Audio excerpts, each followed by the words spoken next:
할렐루야. 7월 18일 금요일 함께하는 교회 아침 묵상 시간입니다. 오늘 보실 말씀은 에스겔 20장과 21장에 해당되는 이야기인데요. 특별히 에스겔 20장 27절에서 31절 말씀 읽고 여러분과 나누고 싶습니다. 제가 세 번역으로 읽도록 하겠습니다. 그러므로 사람아, 너는 이스라엘 족속에게 말을 하여라. 그들에게 일러주어라. 나 주 하나님이 말한다. 너희 조상은 이런 일을 저질러 나를 배반함으로써 나를 모독하였다. 내가 일찍이 그들에게 주겠다고 손을 들어서 맹세한 땅으로 그들을 데리고 들어왔더니 그들은 모든 높은 언덕과 잎이 무성한 나무를 보고 그곳에서 짐승을 잡아 우상에게 제물로 바치고 거기서 나를 분노하게 하는 제물을 바쳤다.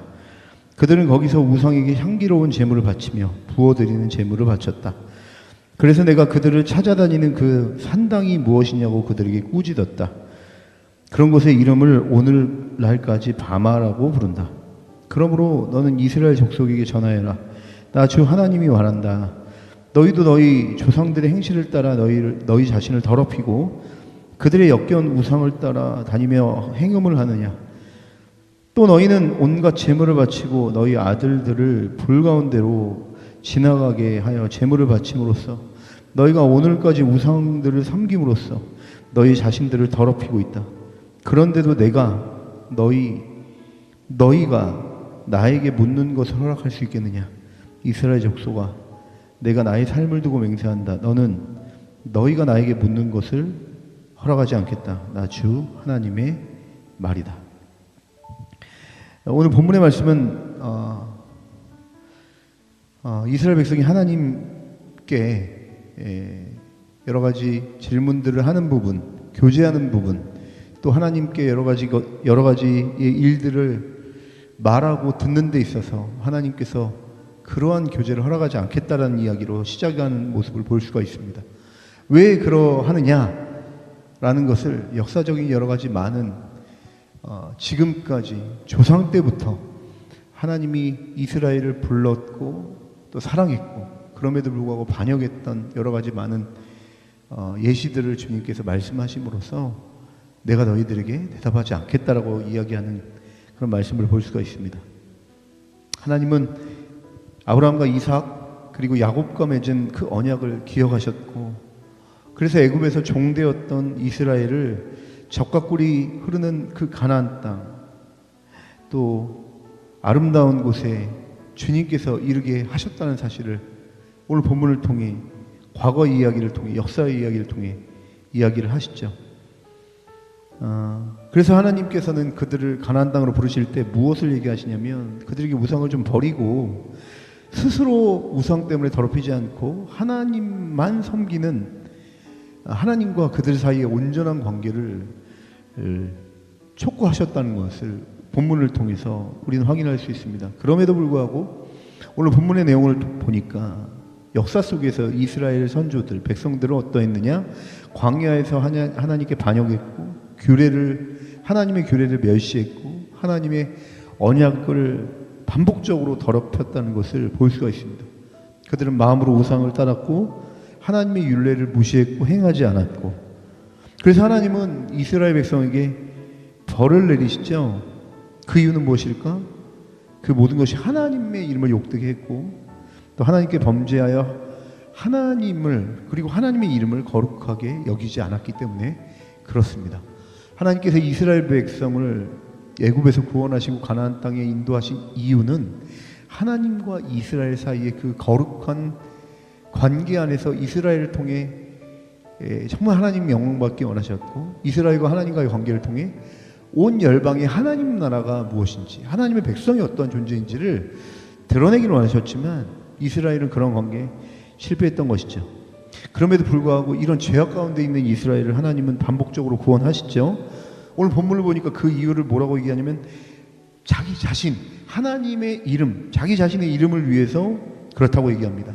9절 말씀에도 내 이름을 위함이라 14절 말씀에도 내 이름을 위하여 내 이름을 더럽히지 않기 위하여 그리고 22절에도 내 이름을 더럽히지 아니하려 함이라라는 이런 말씀들이 반복적으로 등장하고 있는 모습을 볼 수가 있습니다. 도대체 주님의 이름을 위하여 주께서 이스라엘 백성을 구원하신 이유가 무엇일까요? 주님의 이름은 무엇입니까? 바로 주님의 성품을, 주님의 됨됨이를, 주님의 신격을 의미하죠. 주님은 어떤 분이십니까? 사랑이신 분이십니다. 근데 어떤 사랑을 갖고 계신 분이십니까? 사랑하시되 끝까지 사랑하시는 분이시죠.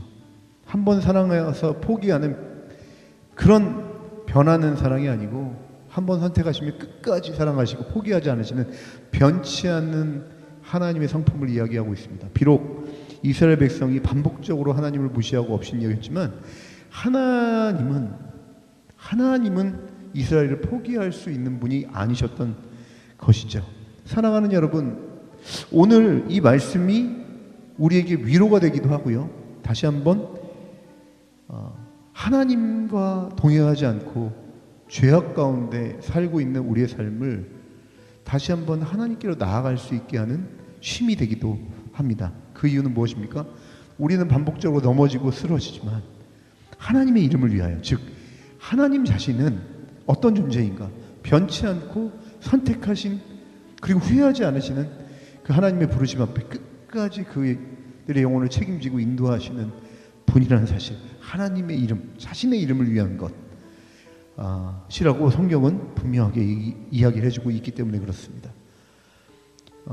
하나님의 성품을 의존함으로 다시 혹시나 주님이 원치 않는 자리, 주님을 사랑하는 것보다 내 자신과 세상을 사랑하는 자리에 머물러 있다면 오늘 이 말씀을 의지하면서 다시 한번 하나님을 경배하는 자리로 우리의 모든 방향을 돌이키는 아침이 되었으면 좋겠습니다. 주님께서 우리를 끝까지 사랑하시는 자신의 이름과 성품, 영광으로 인하여 주님은 우리를 포기하지 않으시고 끝까지 우리를 주님이 원하시는 그 자리로 인도하실 줄 믿습니다. 여러분의 삶과 여러분의 모든 초점을 우리의 보여지는 상황과 환경에 맞추어서 결정짓는 것이 아니라 하나님의 약속의 말씀, 하나님의 이름을 위하여 하나님이 포기하지 않고 이스라엘을 사랑했던 것처럼 그리스도 예수 안에서 구원받은 성도를 주님이 그렇게 자신의 이름을 위하여 끝까지 사랑하신다는 이 약속의 말씀을 붙잡고 오늘 하루 다시 주님과 함께 동행하기로 선택하시는 귀한 하루 되시길 주님의 이름으로 간절히 축원합니다. 기도하시겠습니다. 참 좋으신 주님 정말 좋으신 분입니다. 밥 먹듯이 우리가 주님을 배제하고 우리가 원하는 방식과 상황에 함몰되어 살아가지만 우리에게 소망이 있는 것은 주님이 변치 않고 주님이 끝까지 우리를 포기하지 않고 사랑하시는 그런 인품을, 그런 신품을 소유하고 계신 주님이시기에 오늘도 우리가 소망을 얘기할 수 있고 다시 한번 반복적으로 주님께 갈 수 있는 힘을 얻습니다. 우리 자신의 환경과 우리 자신의 연약함만 바라보면 주님께 갈 수 없지만 변치 않는 주님의 성품을 우리가 온전하게 말씀을 통해 깨달았기 때문에 다시 오늘 일어나 주님께 나아갈 수 있는 소망을 얻게 됩니다. 주여, 여전히 오늘도 우리 찾기를 원하시는 주여, 우리가 오늘 하루도 우리 시선과 마음을 주님께 올려드리며 주님과 함께 동행하기로 선택하는 귀한 아침이 될 수 있도록 주여 도와주시고 인도하여 주옵소서. 감사하며 예수님의 이름으로 간절히 기도합니다.